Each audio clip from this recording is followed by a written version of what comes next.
Suburban Sentinel here, along with Bella the camera cat, making another policy-related video. I'm kind of sick of doing these. I'd much rather talk about guns and survival equipment and that sort of thing, but the political climate as it is kind of puts all that stuff on the back burner.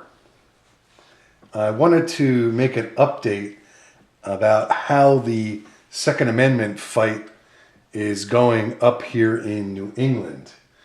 And unfortunately, it's not going all that well. But we still are in the fight. Here in Connecticut, we seem to be going down the same road as New York.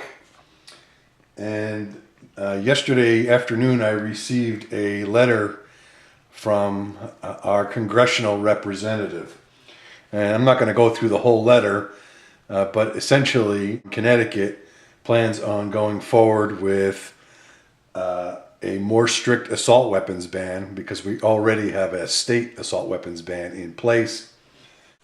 They're going forward with restrictions and limitations on magazine capacities, and they want to enact mandatory gun registration. So the news here is not good. However, we are not giving up. I've been meeting with some friends, some colleagues, and some business associates, and we intend on stepping up the pressure. I drafted a letter that's going to be issued back to our representatives. I'm just going to read it. So here we go. Dear Congressman Hoop-de-Doo, thank you for your honest and speedy reply. I apologize in advance for the length of this letter, but I want to be clear and complete. I read with dismay that you and your Democratic colleagues plan on going forward with legislation for a more restrictive assault weapons ban, magazine capacity limitations, and mandatory gun registration. I submit the following for your consideration. Gun owners are a strong economic force.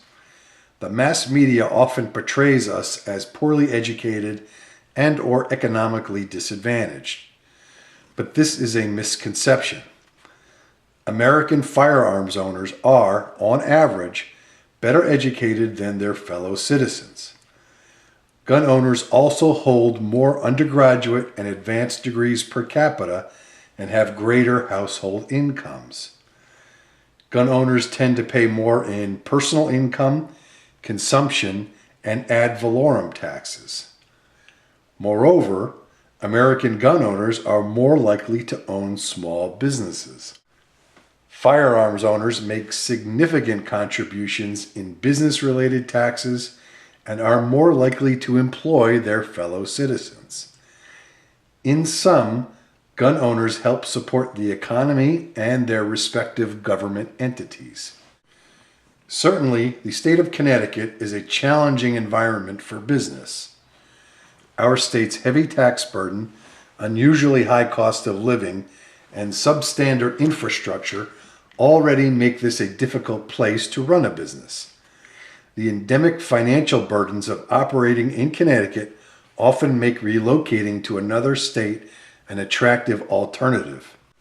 Admittedly, relocating is not feasible or even advantageous for some firms, but many businesses, both large and small, have left Connecticut in order to take advantage of more favorable conditions in other states.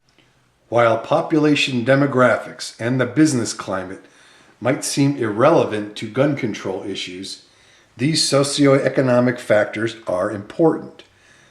Thousands of law-abiding gun owners have voiced their opposition to the additional firearms restrictions being proposed in this state. But the citizenry's vociferous objection to more gun control legislation has fallen largely upon deaf ears.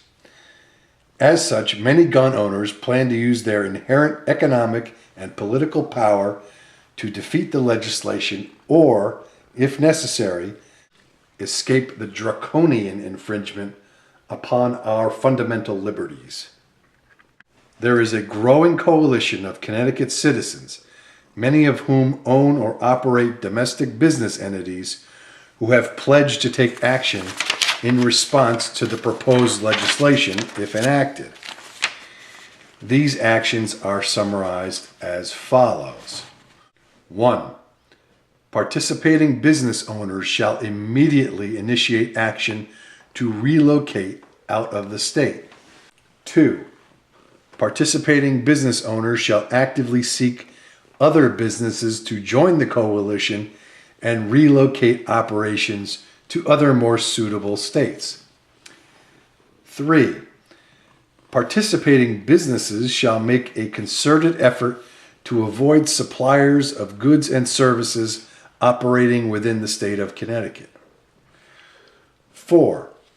Individual participants shall immediately initiate action to relocate their families to other states. 5. Individual participants shall actively encourage other families to relocate to other states. Those who have successfully relocated shall provide advice and assistance to others relocating from Connecticut on a continuing basis. 6. Any state or national representative who supports and or votes in favor of additional gun restrictions will be targeted in the next election cycle. This policy will apply whether or not the legislation actually passes and goes into effect. Participants shall provide financial and logistical support for opposing candidates, even if the participants have already relocated out of the state. The above actions are specifically designed to worsen economic conditions within Connecticut, deprive the state of significant tax revenues, and reduce the population of Connecticut such that the state will be less influential in Congress. Note that these commitments to intentionally harm our home state are not born of malice, lust for revenge, or some perverse joy in bringing hardship to our fellow citizens. On the contrary, we will take these actions with a great degree of sadness and regret. However, we feel that, as Americans, it is our civic duty to resist powers that advocate policies that are both repugnant to our core values and in contravention of our constitutionally protected liberties. It is disgraceful that we, the people of Connecticut, walk upon the very ground upon which the Continental Army fought so hard to gain freedom, and now we might be forced to abandon this same ground to avoid an increasingly oppressive government. Sandy Hook is a terrible tragedy, but the proposed legislation tramples upon our freedom and does so without increasing our security. In essence, the proposed gun restrictions are a misguided knee-jerk reaction that needlessly divides the electorate. The data shows that weapons restrictions simply have not and will not prevent heinous acts of violence. We implore you and your colleagues to reconsider so that we can avoid such a drastic response. We would be happy to provide additional information and meet with you at your convenience. So there you have it. And I mean every word in this letter. Despite the potential hardship it would create, my wife and I are fully prepared to relocate our business and our residence to another state. If any of you out there have other ideas of what else we could do, those would certainly be welcome. If anything I talked about in this letter might be helpful to you in your particular fight to preserve your Second Amendment rights, please feel free to use these ideas and even use this letter. If you'd like a copy, just send me a private message and I can email it to you. And I can put it in a Word document, so if you want to use portions of the letter or the entire thing or modify it, etc., you won't have to retype it. And that draws our exciting Saturday night here in the suburbs with Bella to a close. And thanks for watching. Please subscribe and keep up the fight. We're all getting tired, but we just can't give up. This is the Suburban Sentinel.